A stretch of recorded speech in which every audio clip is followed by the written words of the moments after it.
Wake up, Black America. It's time to make a change. Dr. King had a dream. Obama promoted change. And now one man has taken the torch and set out to make a difference. He's put forth a plan to restore Black America over the next century. He is the author of the book entitled Restore Black America, a 6-step action guide for restoring the Black community over the next 100 years. He is an entrepreneur, an author, an educator, a poet, and activist. He is the founder of the Restore Black America Foundation. You've heard about the man. You've read about the myths. You've been told about the legend. And now you get a chance to come face to face with the truth. Now here is the man himself, Rossi Eason.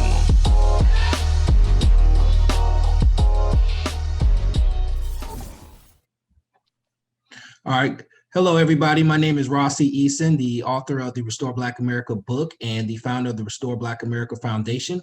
And for those of you guys who've been following the channel, you know, I like to interview different guests who have some insight on the different areas that we like to focus on, which are culture, economics, politics, family, health, and spirituality.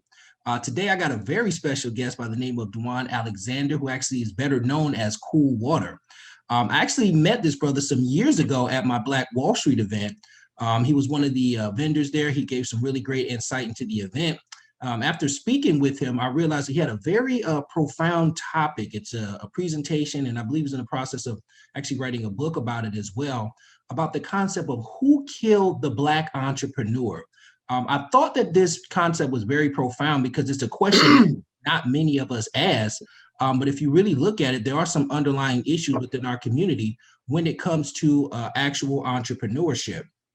So I wanted to get him on today to kind of discuss a little bit about these particular concepts that he actually has outlined. So, Cool Water, you there? Yeah, I'm here. How you doing, man? Man, I'm doing great today. Great today, man. Before we get started, I just kind of want to dive a little bit in your background. Could you maybe tell us a little bit about, I guess, your professional background, kind of how that led you into the Black empowerment space, and as well as what led you into discovering the topic that you're discussing now? Originally, I am from Ohio, Dayton, Ohio. Went to school, Black College, Alabama State University. Changed my major a few times, ended up in education, special education. So I graduated from that, moved to Atlanta. During the time at Alabama State, I was pursuing a career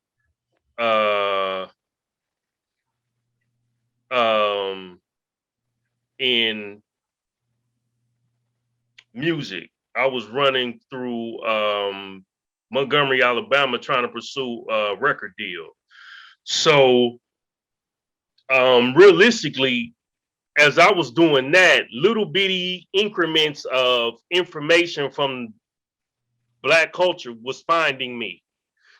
So we used to have a Black bookstore that was across the street from the campus.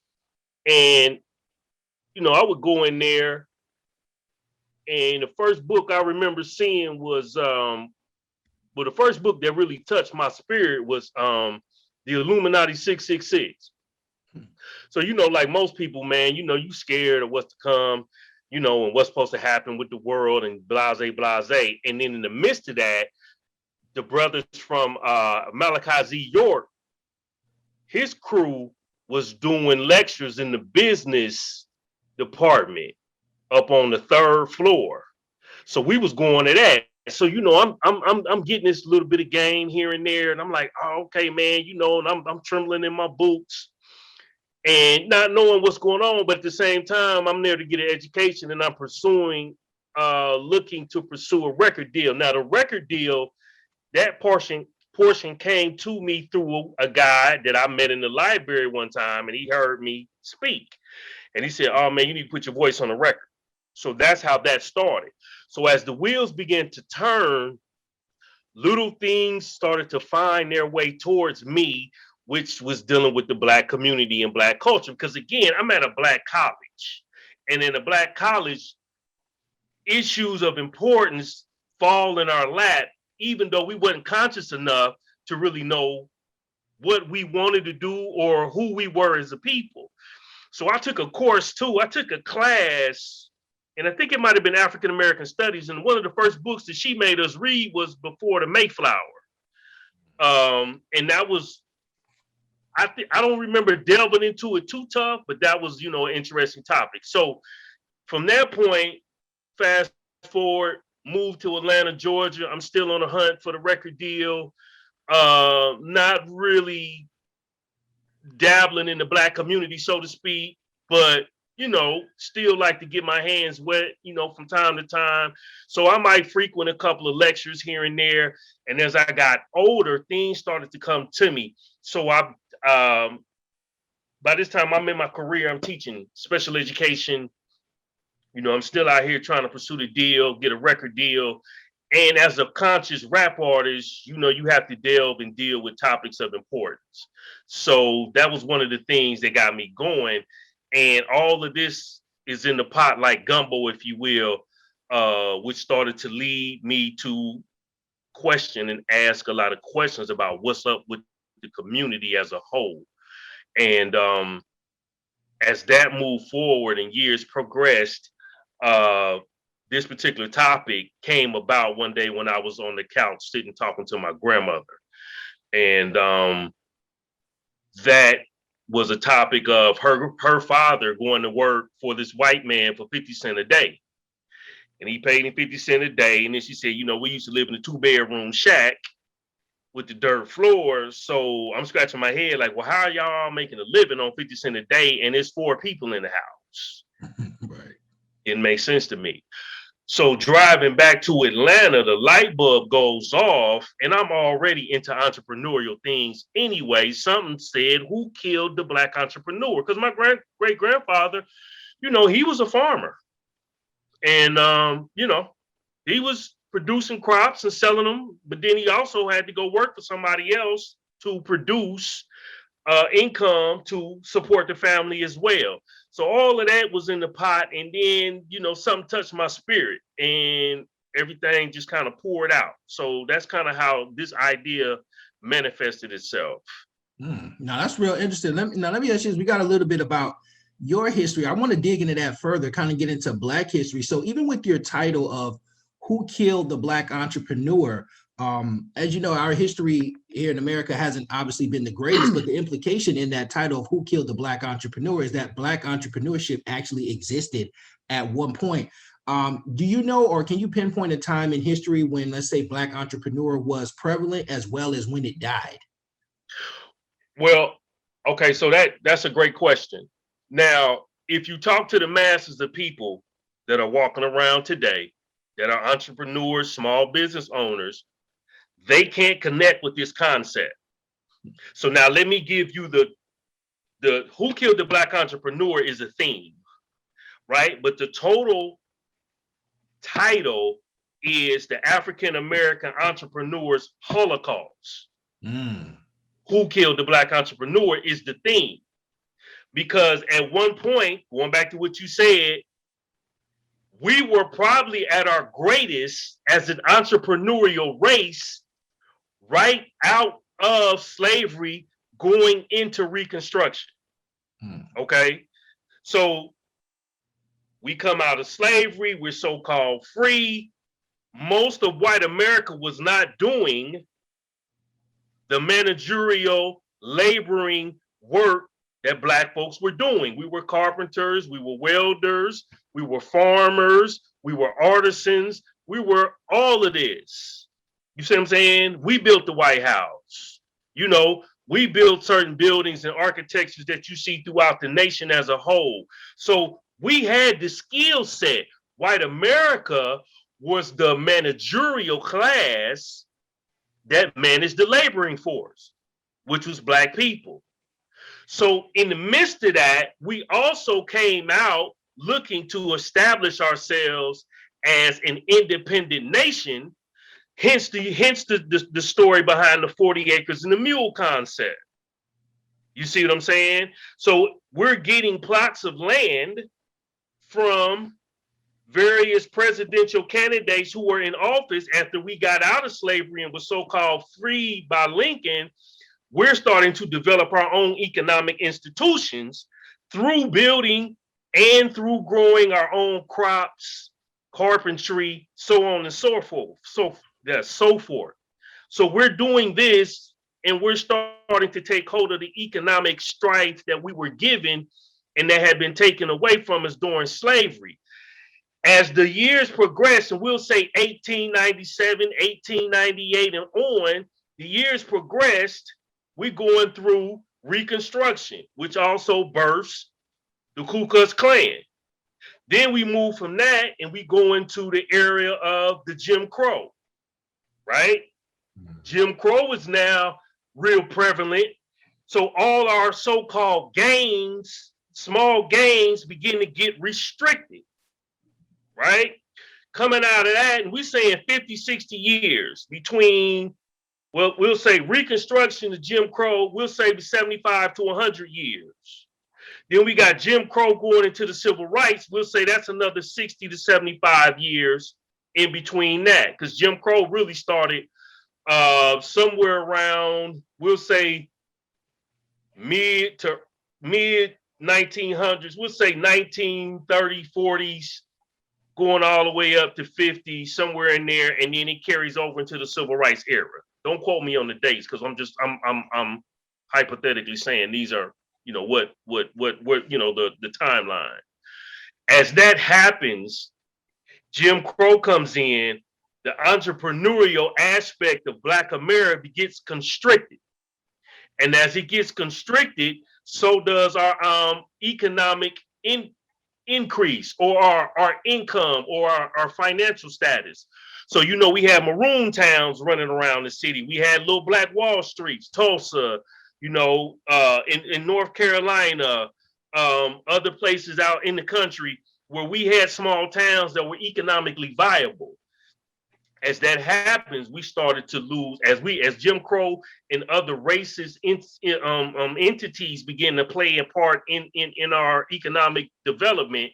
We started to lose a foothold on who we were and the ability to do for self.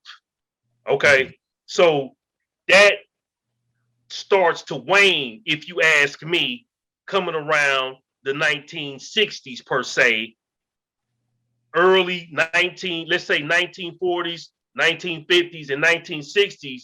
We really started to fall by the wayside because we had no economic outlet. We had no economic way to continue to foster and build up the nation. You see what I'm saying? So I'm saying beginning 1800s and late 1800s, we were powerful coming out.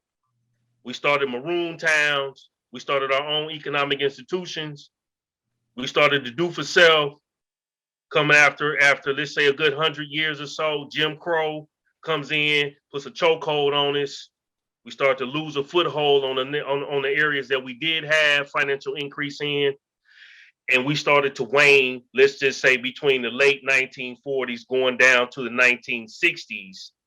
And then by this time, civil rights is in, and now we're a part of the social program network, food stamps,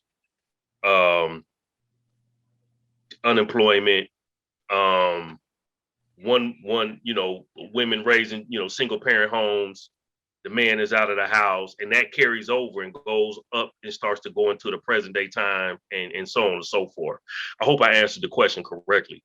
No, you did very much so. And that actually brings me to another question. I think you kind of actually alluded to it, but I was going to try to drill down a little bit more. So one of the things that I know from reading books like The Color of Law or Dr. Claude Anderson's Black Labor, White Wealth is that there's usually some kind of either law or policy on the book somewhere that contributes to our behavioral patterns and how we operate. I know you mentioned Jim Crow and things of that nature. Are there any particular laws or policies that you came across in your research that you feel probably had a large part to do with actually killing the Black entrepreneur? Yeah, there were several. Name right at the point. I don't have the exact name right at the point, because a lot of that stuff I put in my lecture. Sure. But the book, Dr. Claude Anderson references a lot of those laws in Powernomics that hindered us. One in particular, I think, that might have been an issue is manumission. which for those house Negroes who were more catering to white leadership, work towards white advancement, they would get perks and bonuses based on the fact that they helped white America do what they needed to do to suppress those individuals who may be looking to uproot or disturb the natural order of things. These individuals got perks. Some got freed. You know, some of their slavery papers were nullified and reduced or thrown out or what have you, and they were given a pass. So I know towards manumission was one of the biggest things, and it still is in effect today, but it's kind of used differently. Far as let's just say like the administration, man, I can't even think of the guy's name. President had the benign neglect policy, and I'm thinking Gerald Ford, but it's not Ford. Nixon. Okay. Richard Nixon had the benign neglect policy, and that played a huge role in a lot of what you see going on today. And we would say sometime in the early 70s, late 60s, that played a huge role in, demising what we would say Black entrepreneurship was and is. And let me add a caveat to that, because some people will hear this and they'll say, well, Black entrepreneurship is not dead. Black entrepreneur, we're alive, because I've heard this, we're alive and well. But in reality, the amount of Black entrepreneurs that are I thought that closed out on me. The amount of Black entrepreneurs that actually affect the economy is not great enough for us to see that impact. Right. You see what I'm saying? If we're 13% of the population, which will put us around 44 million, somewhere between, let's just say 38 and 44 million people, well, you should see 13% of that impact in the economics and the Black community as a whole, where you don't see it. That's why it's been decimated. That's why you can go outside your house and you can look and see on every corner there's an ethnicity, especially in the hood, that don't look like you, that drains the wealth out of your community each and every night, and you participate in their economic increase and in their growing of the. Oh, you just went on mute. And so it's one of those situations where, you got to ask, where are the Black entrepreneurs? Where is the major impact? Where is the amount of industries that we own and control that give us some sort of power? And that's really not there. So, and I just wanted to clear that caveat up, because again, someone else will say, oh man, that ain't right, and it's not to say that Blacks are not entrepreneurial, because we are very entrepreneurial in nature, and we do create and try our best to succeed in business, but as a whole, it's not on a mass level. It's not on a mass level. No, you bring up a really critical point, because one thing I've always kind of said to people, there's a lot of, we tend to have a lot of hustles necessarily, but not necessarily a lot of legitimate businesses. I mean, one of the things I've always asked people is, when the last time you've been able to walk into a Black business and apply for a job where you could get a livable salary plus benefits? You haven't really seen that much. So that kind of brings my next question. I want to kind of bring it up to current day. As you know, everybody is very stuck on the entrepreneurial dream. They want to be an entrepreneur, or especially in our community now, since everybody's kind of trying to live up to the title of being a boss, as they say, or whatever. But as you mentioned, a lot of people have businesses, but hardly anybody has any revenue or, serious enough revenue.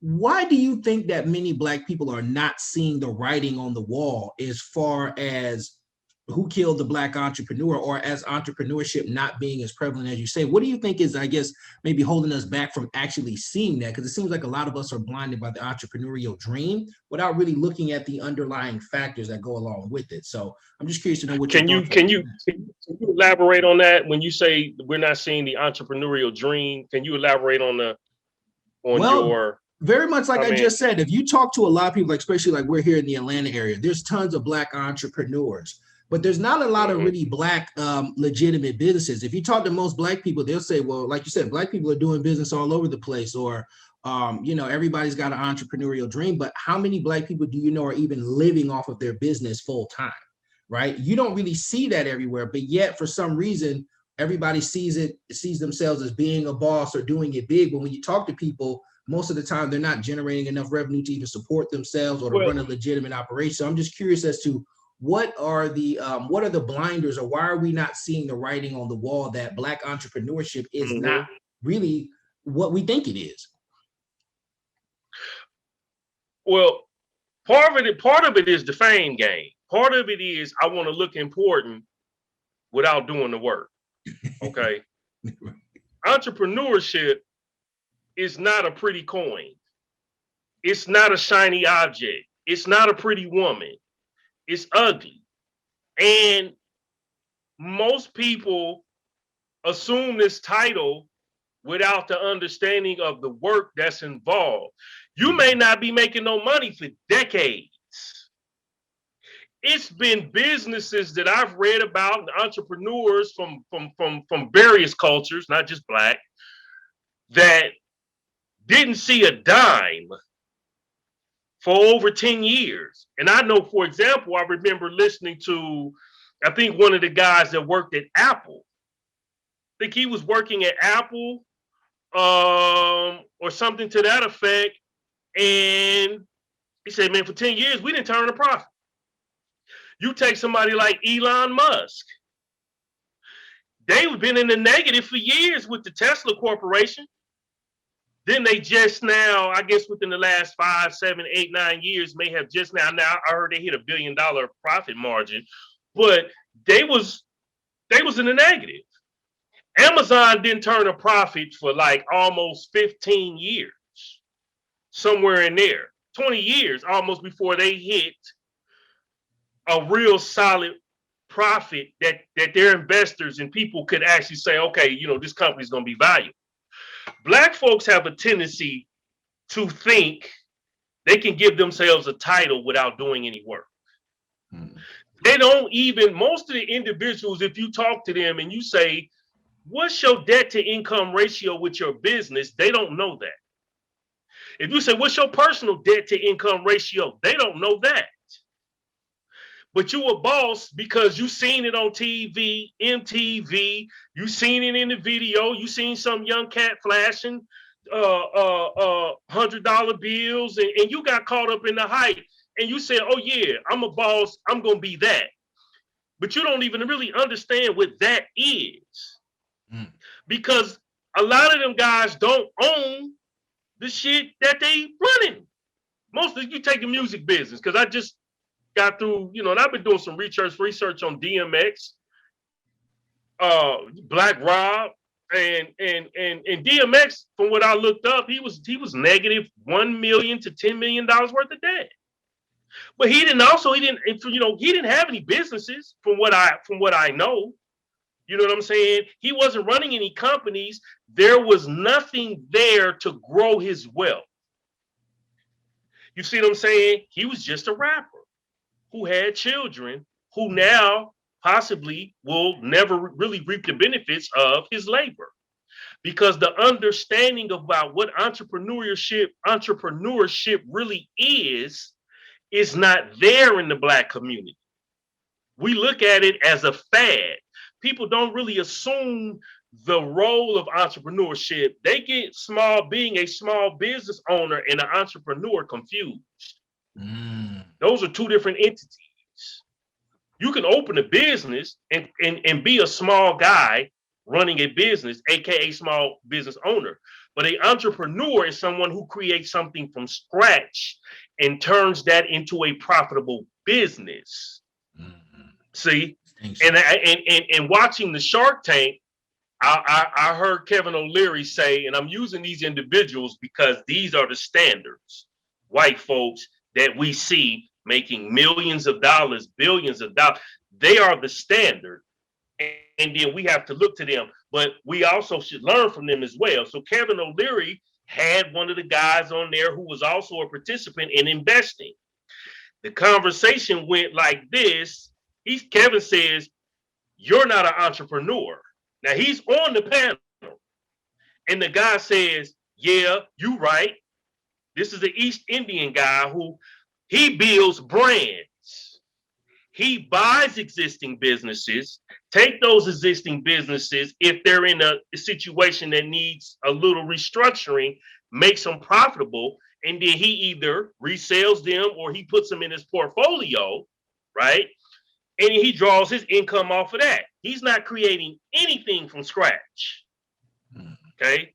But then there's somebody like a Master P or Eazy-E or Barry Gordy, who built their institutions from mere air out of water.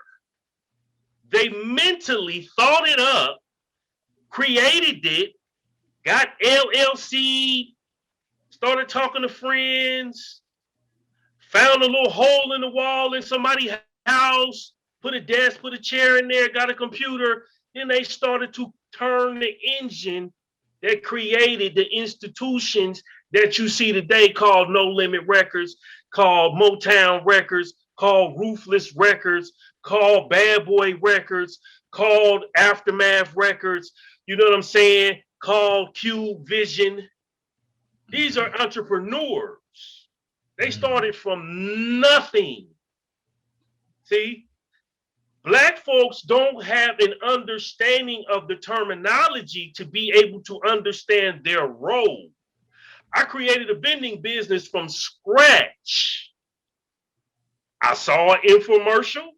I ordered it, set of machines. I had to put those machines together. I had to put them in the back of my car. I had to drive around the city and find somebody to let me put those machines in their businesses. And then I started turning a profit. I made my money back on them at $3,000 I invested in them 10 vending machines 20 years ago and been profitable ever since. It's a small business, but I was also an entrepreneur who went out here and created something out of thin air. So the flossy, bossy look is being misunderstood by Black America because we don't have the business acronym and understanding, know-how, and knowledge to understand how to create these institutions. This is why we go, that's why we begging. You know what I'm saying? We seeing these people on TV, they getting shot down, they going through they, hoopla. We don't have the support of the police. We don't have the support of other communities because we own nothing, because we ain't created shit from scratch and made it profitable.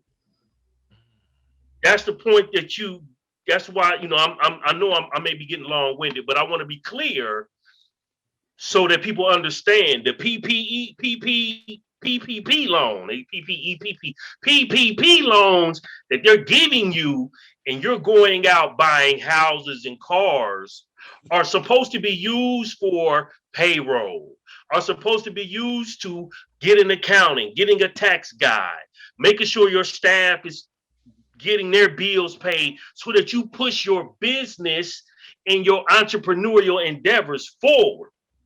Not to go out here and go to the club because you got an extra $2,000-$3,000 and you pop off, get you a little something, and you sitting good. And you finna put a couple $100 at the girl, because she at the strip club and she grabbing her ankles and you looking at her, going, damn, you know what I'm saying? You want to, drop a couple dollars and then it's over in a short minute. Like a friend of mine put on Facebook, the PPE is good overnight, but the feds come knocking in the morning. And that's exactly right. The feds is coming because they're coming back to get this so-called free money. We do not understand our role.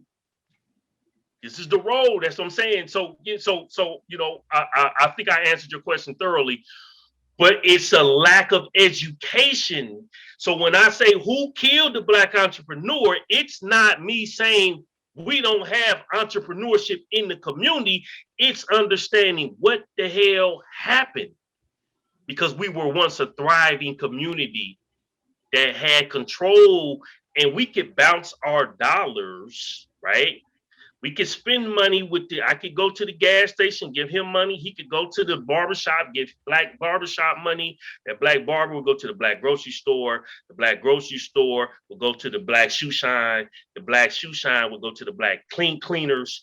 And the black cleaners may need to get their car fixed at the black mechanic. And this money just keeps circulating. And as it circulates, it gets powerful. And the more it gets powerful, the more you can create with it. But because we don't do that, the money leaves within 24 hours, because right next door to me, I got the Asian liquor store. They ain't black, but they in the black community getting paid. I got the KFC next door to the Asian liquor store. You want some chicken? KFC is a corporation. They don't put no money in the hood. Next door to KFC, I got McDonald's. McDonald's don't put no money in the hood. Across the street from that is the Che Cash and Western Union place owned by the Pakistani and East Indian boys. They don't put no money back in the hood. And across the street from there, you got the gas station Texaco, ran by some other East Indian Pakistani. This whole block I live on is ran by Asians and East Indians or Pakistanis. Where is your community? Where is your wealth? Where are the black entrepreneurs? Somebody would like to ask that question. I'm good. I definitely want to hear it, but I know you can't, because you don't understand how to run a business that's going to be profitable, because nobody taught us this in school. They taught us to be a laboring class. And that's where we are. So I'm going to stop right there so you can answer your next question. Man, no, that was an incredible answer. Let me say that most people, very few people can make that distinction between being a business owner and being an entrepreneur. So you broke that down in an incredible way. And you brought up a couple of things too about, people spending their PPP loans on things that, they don't need, or us playing the fame game and things of that nature. And I find that where you spend your money as well as how you operate has a lot to do with your value system. And your value system a lot of times comes to you out of your culture. So my next question would be, how many of these issues that we're dealing with in our community, as far as, relationship to, the death of the Black entrepreneur, if you will, how many of these issues are cultural versus economic? I'm curious to know how would you, what are your thoughts on that? I think everything culture. It's all cultural, because our culture is tied to the economics. So everything revolves around Black culture. Mm-hmm. How we see each other, how we respect one another, how we love one another, our relationships, how we pray to our God, all of that. And inside of the culture is built, inside the culture is built an economic infrastructure, right? You have to have a way of transpiring goods and services based on the culture that you come from, in order for you and the other party to be able to commune, if you will. So like we could take church, for example. People go to church. Black folks is notorious for being religious. Right. And every Sunday, they in church. And then the plate goes around to contribute to God's foresight and pushing the agenda of the pastor forward. And on top of that, shit, we got to pay these bills. Even though we're here praying, we got to pay the light bill. We got to pay the water bill. And if y'all want to get some of this food at the end of this thing that we get ready to have after we let out, we're going to need y'all to put a couple dollars in here, because, our Millie got macaroni and cheese and greens, baked chicken and all that. Okay, well, she got to get paid. So that's a cultural situation tied to economics. Our problems are cultural. You take Dr. Frances Quest Wilson, and what's the name of the book that she had? ISIS Papers. The ISIS Papers.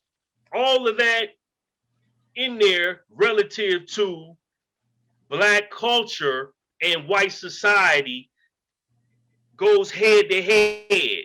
But within that underlying situation about how white folks look at us and how all these games and ideologies from the pool game to basketball to football, all of these games that are tied to Black people, also underneath that, there's an economic base. There's capitalism. There's a situation where, hey, you may be a star athlete playing football or basketball, but you know, culturally, we know you Negroes, niggas, however we want to call y'all, is extra talented because it's in your culture. So what I want to do is I want to set up a situation where I can put you in a room or an arena or in some form of a place where I can charge people to come see you do your thing because it's part of your culture. But I'm not going to pay you niggas nothing. The contracts is going to be shitty, right? Y'all can rap y'all and sing y'all ass off because that's part of your culture. You've been doing that shit since slavery. I've been watching you because my great-grandfather, he was a slave owner, and they used to sing slave hymns when they had Sundays, and then they got free time, and we used to listen. So we know you Negroes know how to sing. Well, what I want to do is offer you an opportunity to come sing in front of people, and I'll pay you pennies on the dollar. But I'm going to own your masters, and I'm going to own your name, and I'm going to own the likeness thereof of whatever you do. So I'm going to pay you to perform. But you won't get any money on the back end because I know that's part of your culture. Everybody in the Black community can dance, tap, sing, play ball, whatever. So our problems are culture. If you learn the culture, you solve the problem.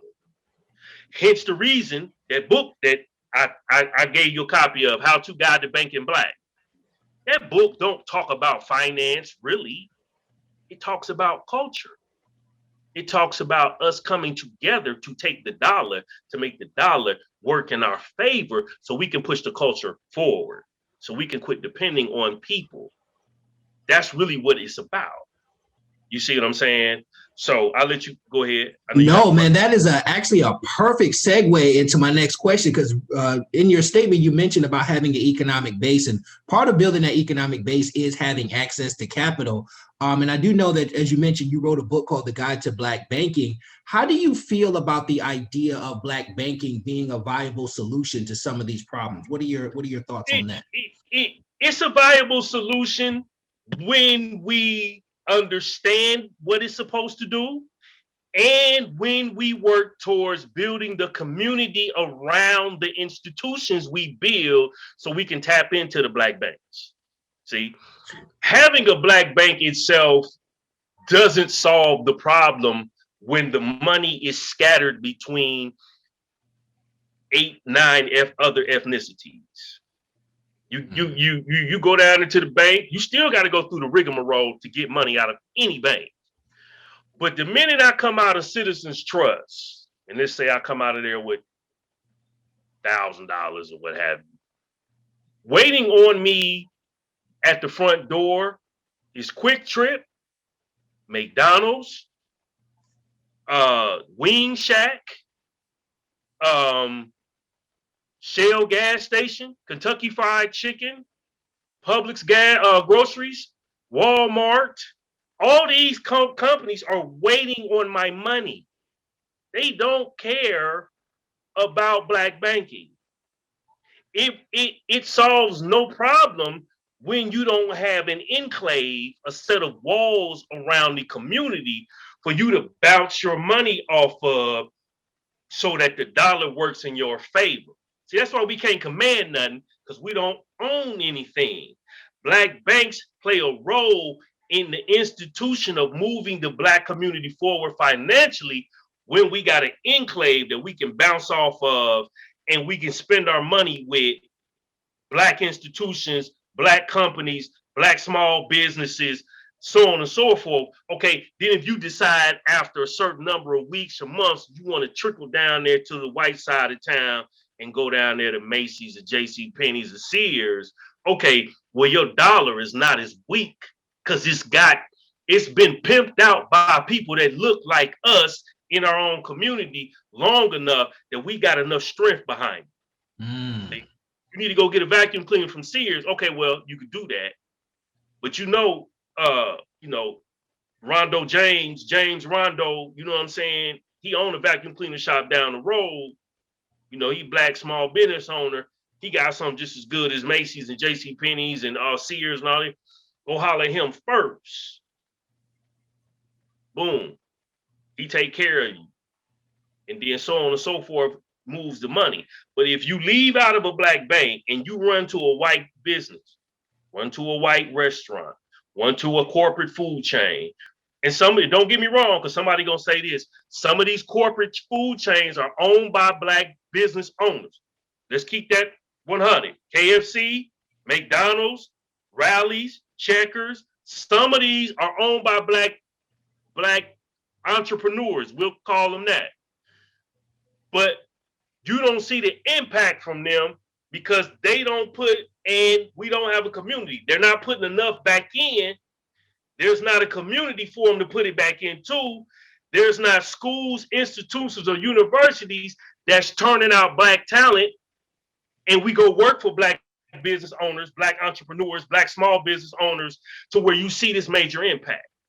So I want to clear that up because I know that, oh man, yeah, man, you know what I'm saying? Not all corporations involved is owned by white folk. Nope. We have a lot of Black owners, operators. McDonald's, it's a young lady, I think she might have been 22. She owns a McDonald's somewhere. I think it might have been New Jersey or DC, somewhere like that. Congratulations. But the Black banking in itself has to have an enclave for that Black dollar to work. It has to have some way of turning the engine, the wheels for that Black dollar to be able to gain steam so that it becomes powerful. So that if you want to get that Bugatti, you got it. Because you have enough Black businesses, Black consumers, Black producers that you can make that happen. But if you're across the board, as soon as you get paid and you go get a pair of Chuck Taylors, or you go get a pair of Nikes, or what have you, that money does not work in our favor. And most Black people don't do businesses with Black banks, a lot of times for the inconvenience, because of the fact some of the fees are high. It's not enough of them around. There's not enough satellite places and ATMs for us to move. You want to get your money? Well, y'all 20 miles away. I'm going to have to go over to Wells Fargo and take this $3.50 hit to get my money out of there. So it's part of the culture. It needs to be a part of the culture. It needs to be something that's discussed, but it also needs to be understood. We have to build a community around the institution of Black banking so that we can see a major impact. No, that's an incredible answer. With that being said, that kind of brings me to, as you know, I'm very solution oriented. So this is kind of a complex problem that requires a complex solution. But off the top of your head, could you maybe throw out, maybe one or two, grassroots solution or something that we could do to kind of get started moving towards a solution that can help push the culture forward to maybe revive Black entrepreneurship? Well, number one is education.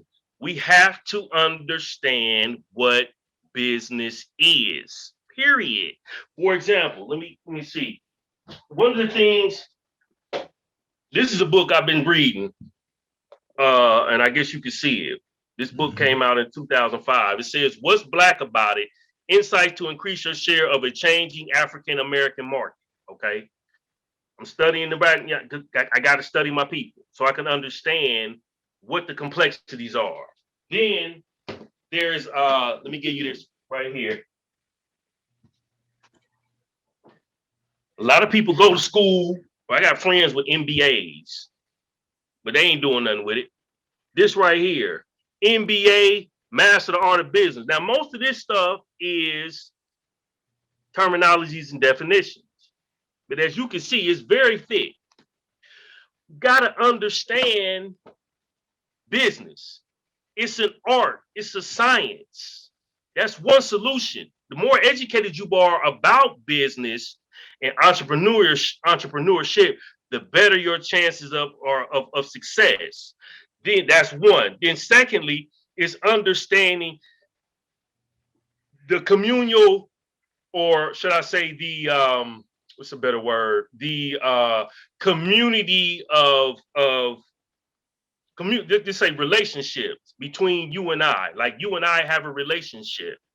You have certain skill sets. I have certain skill sets. We talk about how we can sharpen those skill sets and move forward in joint ventures and developments and things of that nature to begin to build a sustainable business that will benefit all, not just us on a financial tip, but will benefit and solve problems for the community as a whole. You see what I'm saying? Another one of the things that needs to be understood is not every business that you get into, you're going to like, but it may be profitable. For sure. Okay. Plumbing. You might not like doing that, but plumbers get paid and they get paid a hell of a lot of money. That may be something for you to start to gain and turn the wheels so that you get your hands good and greasy to understand how to run a business and begin to develop a skill set so that you can begin to work towards being successful. See, that is one of our biggest problems. We want what's sexy. Entrepreneurship ain't sexy. Right. You go where the money is. You feel me? The money goes, you make the money where the money is. Then as you make your money, then you can follow your passion. Don't follow your passion and then you're not making no money. Like that's asinine. You know what I'm saying? That's asinine. So number one above all is the education. It has to be, again, you have to become educated.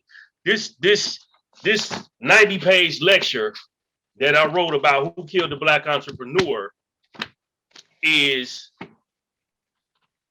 the educational piece to get your mind on the radar, like, oh, I never looked at it like that. Right. But as right now, one of the things that we don't even see, for example, in there, I talk about the Chinese Exclusion Act. Now, we know the Chinaman came in a certain point in time in the 1800s, and he was discriminated against by the Irish. But they took industries that were of lesser value, if you will, restaurants, dry cleaning, we could say custodial, managerial, custodial, janitorial, and they harnessed and formed that and built their empires out of that. Now the Asians is one of the most wealthiest ethnicities in the world. And they got their own banks, they got their own communities, and they buying up all this real estate all across the country, and they steadily moving you out. While you worried about the white guy, the Asian guy's moving in. And he bought the white guy's house next to you. And they're developing a strong economic base based on the fact that, one, they honor their culture. Two, they work as a collective. Three, they're educated. Four, they stay in their lane. You ain't finna find that Asian girl at the strip club. You just ain't finna find her at the strip club. You're not gonna find the Asian. You ain't finna find the Chinaman at the strip club. They not, but they'll be at the dry cleaners though on Sunday or Friday, getting your money. You see what I'm saying? Right. You gotta play your position. You ain't gonna find that Asian boy dunking on LeBron James. It's not finna happen. They know they can't dunk unless you like old boy who was 7'2", but even he couldn't jump that high. You know what I'm saying? Well, yeah, I mean, So yeah. we have to learn to play the position, man, and then develop some things that we can control so that we, boom, can rise in power and begin to build out the communities that we own, control, and then the children that come behind us, they come into a situation where it's already fostered, it's already running, it's already up, ready to go, and then they take the torch and go further. You know, they take it and go further. No, that's an excellent answer, man. You brought out a lot of good things. And even back to what you were saying about people doing things they don't like, I always like to tell people that too, man. You need to start with what's in demand first. You can follow your dreams later once you can afford to finance them. So, no, that's incredible. One thing I want to mention in closing, you kind of already alluded to, as you mentioned, everything does start with education. I know you brought up a couple of books, but for somebody that maybe wants to get more educated on this type of subject, do you have maybe just a list of books or maybe a few books that you could recommend that people need to read to kind of get a basic foundation and a basic understanding of what's going on so that they can get more educated? Yeah, man. Let's see. And this ain't because it's not a lot of black books written by black people personally that I found on the topic of entrepreneurship and business. But I always say start with the Robert Kiyosaki, Think and Grow Rich. For sure. Give him his props on that. You got Think and Grow. I'm sorry. Rich Dad, Poor Dad, you mean? Rich Dad, Poor Dad, Cash Flow Quadrant. Those are two. Then you have Fast Lane Millionaire by MJ DeMarco, because that gives you the understanding of how to get to the money with speed, magnitude, leverage, scale. See, these terminologies we ain't using in the black community. We ain't hear nobody talk about scaling no businesses. We ain't hear nobody talk about leverage and magnitude. Those are not terms that we're using. We talking about hustle and grind. That's what we do. We don't have it right. We don't know. Again, MBA, Master the Art of Business.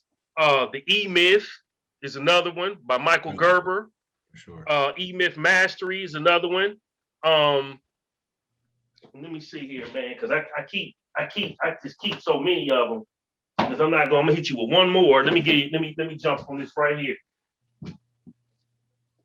Bradley Sugars,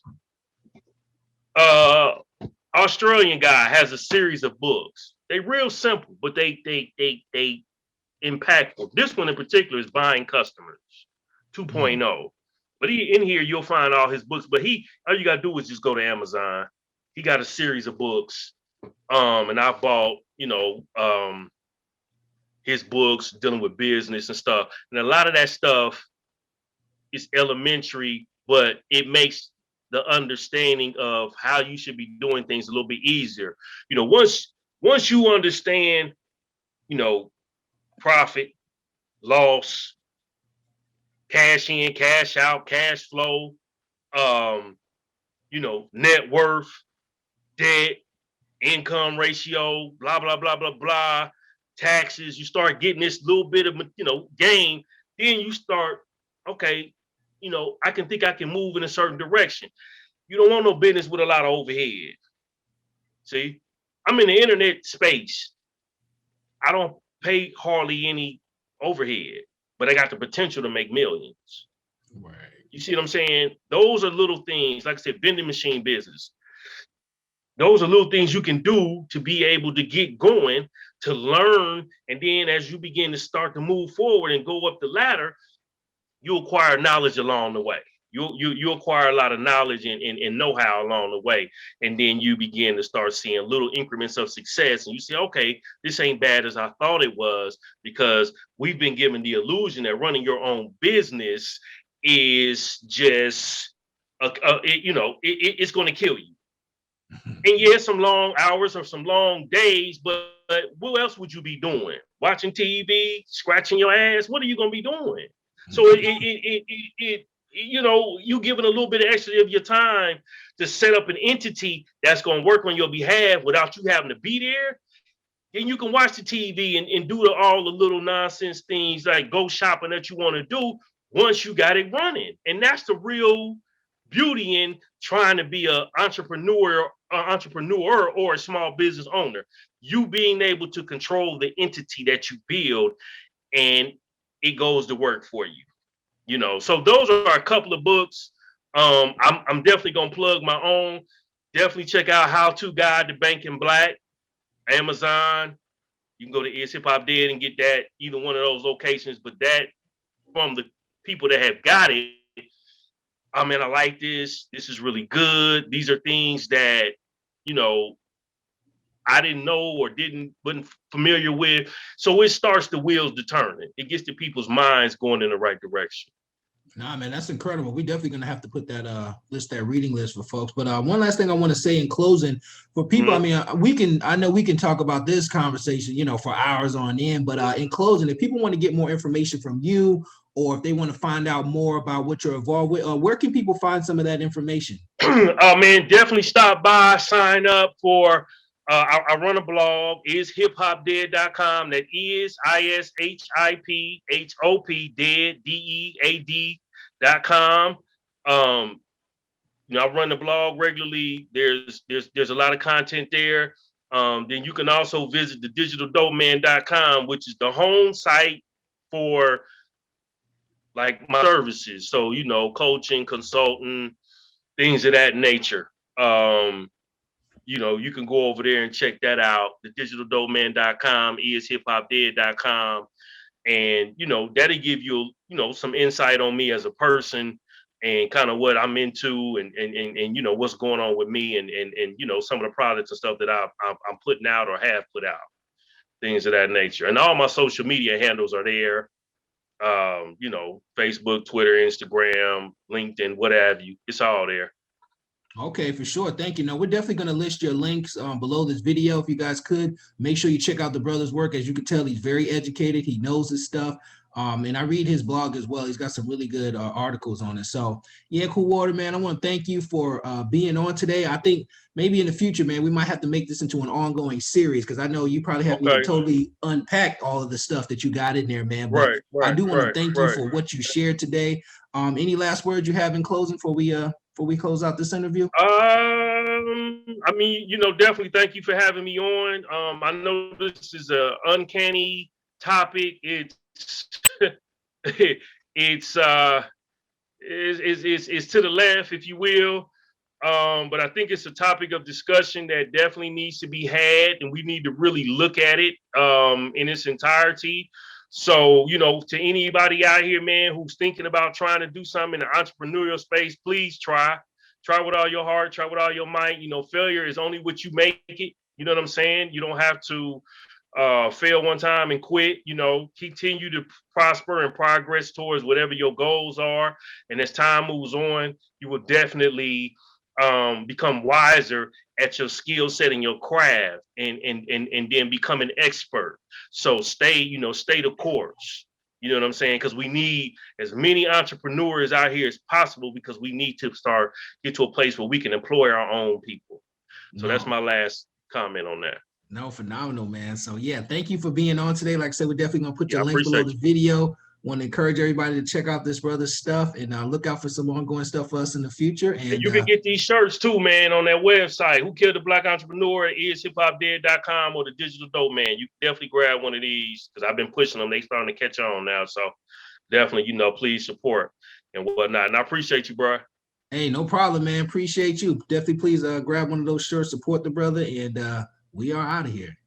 All right. Peace.